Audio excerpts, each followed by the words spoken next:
How then do we manage to boost our exports if the local production, which majorly depends on the loans that we get from the commercial banks, and those loans now, you see the way the rates are so high.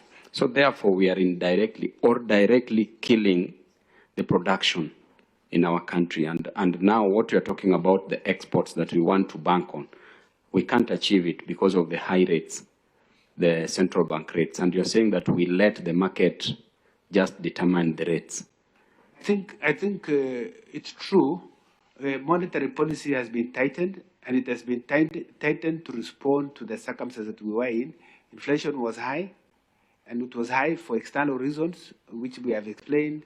Ukraine war and the Russia war, which led to increase in commodity prices. And every central bank around the world, it's not just us, including the US, have had to tighten their monetary policy. And the interest rate regime is quite high, even in the US and others.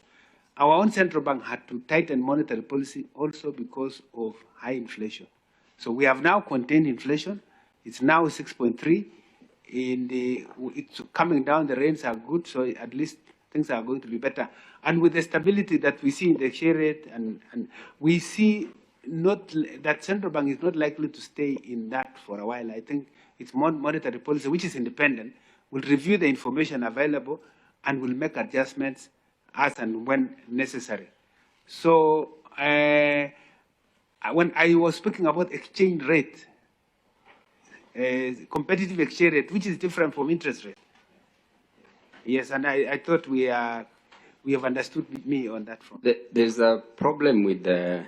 Why don't you think that if we stop defending the exchange rate, we stop actually defending it, and we just let it just flow to an extent where the dollar even hits 250 shillings. Then in such a situation, two things will happen. Number one thing that will happen is that our debt will balloon. Just listen, Mheshimiwa, this is serious economics. Yeah, and you'll get to know about it here.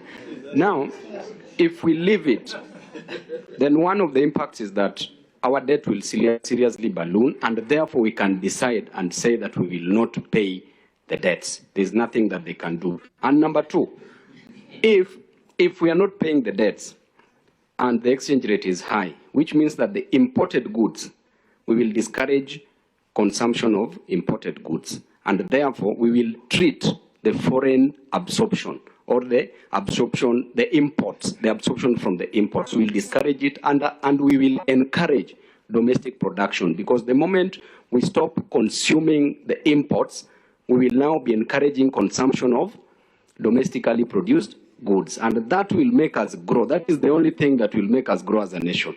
Shimiwa, do you understand? Yes.